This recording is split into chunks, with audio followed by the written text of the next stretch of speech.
दोस्तों मैं आपको यहाँ बताने वाला हूँ शाई होप के बारे में। शाई होप का क्या था कि वो सारी गेंदों को बैकफुट पर खेल रहे थे, जो उनके लिए आउट। उन्होंने गेंदें तो बहुत ज़्यादा खेली, लेकिन सारी की सारी गेंदें अपने आप को बैकफुट पर ले जाते। जैसे कि अगर स्टोक्स या वॉर्ड और एंडरसन जो गेंदबाजी कराए थे, तो वो सारी गेंदें बैकफुट पंच करने के बैकफुट पर डिफेंड कर रहे थे सारी ही गेंदों को, जबकि उन्हें कुछ गेंदें फ्रंट फुट पे आना चाहिए था, फ्रंट फुट पे नहीं आ रहे थे। और इसका ही फ़ायदा जोफर आर्चर और जेम्स एंडरसन और स्टुअर्ट ब्रॉड ने, तीनों गेंदबाजों ने मिलकर उठाया। उनको बार बार मजबूर किया कि वो फ्रंट फुट की गेंदों को बैकफुट पर जाके खेले, बैकफुट पर अपने आप को डिफेंड कर रहे थे। लेकिन एक गेंद फिर एंडरसन ने ऐसी डाली कि जो फ्रंट फुट पे आना चाहिए था वो फ्रंट फुट पे नहीं आए, बैकफुट पे गए। गेंद को स्विंग होने का मौका मिला, और जब तक उनका बैट नीचे आया गेंद स्विंग होकर एज ले चुकी थी, और इस तरह से उनकी विकेट चलेगी।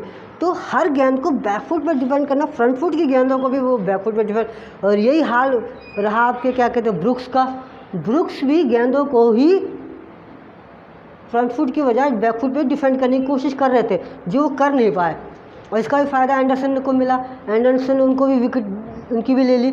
जब उन्हें बैकफुट पे जाना चाहिए था वो नहीं गया, फ्रंट फुट पे आते ही वो लेज़ी शॉट खेल गए, लेज़ी से एलबीडब्ल्यू आउट हो गए।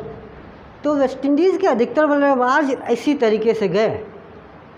चाहे आप वो उसका ब्लैकवुड का ले लीजिए, वो चौक हो गए, बिल्कुल बॉक्स की गेंद पर बिल्कुल चौक हो गए। वो कहीं ना कहीं अपने आप को डिफेंड जो करना था वो नहीं कर पाए, और वहाँ वो चौक हो गए। तो मेरे कहने का मतलब ये है कि जिस गेंद को जिस मेरिट लिस्ट पे खेलना चाहिए था, वेस्ट इंडीज़ के बल्लेबाजों ने उस मेरिट पे उन गेंदों को नहीं खेला। मोस्ट ऑफ द टाइम गेंद स्विंग कर रही थी। आप जितना हो सके गेंदों को अच्छी तरह देख परख के उन्हें जाने देना चाहिए था। अब जो कैम्बल आउट हुए, और जोफर आर्चर की इतनी बढ़िया गेंद नहीं थी, शॉर्ट थी गेंद, ना स्पीड थी ना अच्छी बाउंसर थी।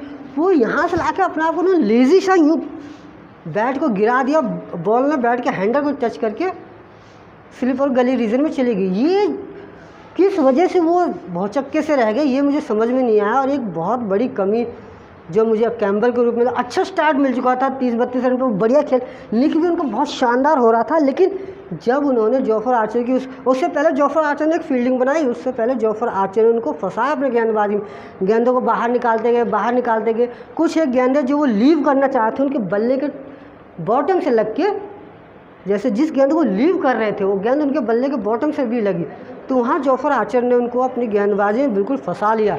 और जिसकी वजह से उस गेंद को जो शॉट नहीं थी उन्हें लगी शॉट है, और स्पीड ही नहीं गेंद में, लेकिन पता नहीं कैसे वो भौचक्के से रह गए और जस्ट लेज़ी हो गए, और एक अच्छी बल्लेबाजी करते हुए भी अपनी विकेट को गंवा बैठे। तो इस तरीके से वेस्ट इंडीज़ टीम के बल्लेबाजों ने ये कमियां दिखाई अपनी बैटिंग में, जिसकी वजह से उन्हें अपने विकेटों को गंवाना पड़ा। और आज वेस्ट इंडीज़ की ये हालत है कि वो 150 रन पर अपनी 6 विकेट गंवा चुकी है, और इंग्लैंड बहुत अच्छी स्थिति में है। इंग्लैंड के गेंदबाजों ने बहुत शानदार गेंदबाजी की, और वेस्ट इंडीज़ के बल्लेबाजों को अपने ही बॉलिंग जाल में फंसा लिया।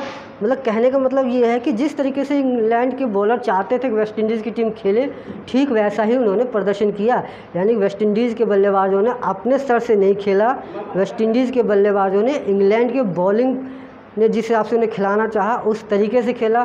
पूरे मैच में कहीं भी वेस्ट इंडीज़ की टीम ऐसी नहीं लगी कि हाँ कुछ अच्छा करना चाह रही है, विकेट पर टिकना चाह रही है।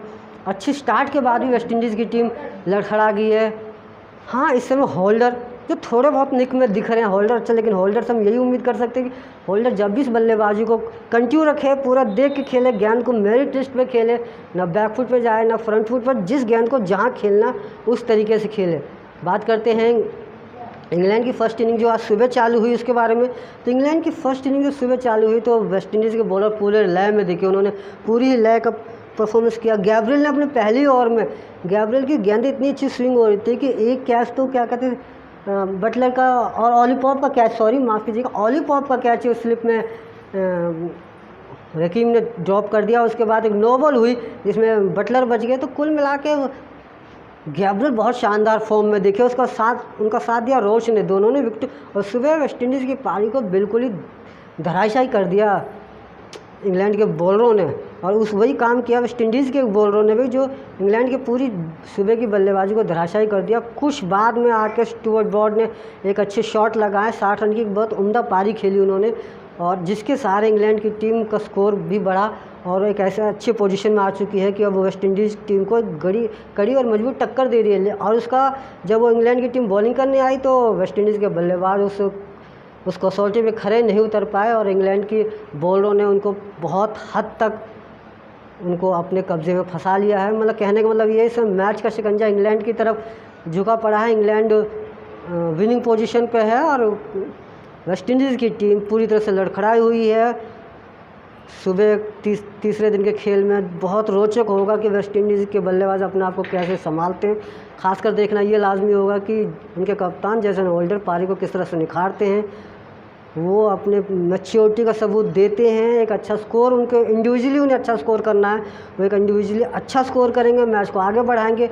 कम से कम उन्हें यहाँ से कोशिश करना चाहिए कि नहीं ज़्यादा तो 60 से 70 रन अकेले बनाए। डॉर्विच एक अच्छी साझेदारी निभाएं, डॉर्विच टिके रहें, क्योंकि इस समय वेस्ट इंडीज़ को एक अच्छी और मजबूत साझेदारी की ज़रूरत है। 100 रन की पार्टनरशिप होती है तो वेस्ट इंडीज़ टीम मजबूत स्थिति में आ सकती है। तो दोस्तों मैं फिर आप लोगों के साथ तीसरे दिन के खेल के मुख्य अंश के साथ मिलूँगा। जब तक के लिए मैं धर्मेंद्र आप लोगों से साइनिंग ऑफ कहता हूँ। लेकिन दोस्तों जाने से पहले एक बात और कहूँगा कि आप लोग मेरे चैनल को सब्सक्राइब कीजिए, वीडियो को लाइक कीजिए, शेयर कीजिए, कमेंट कीजिए।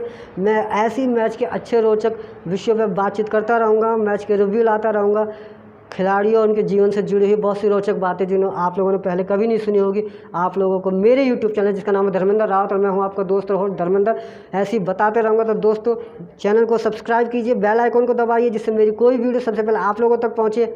धन्यवाद।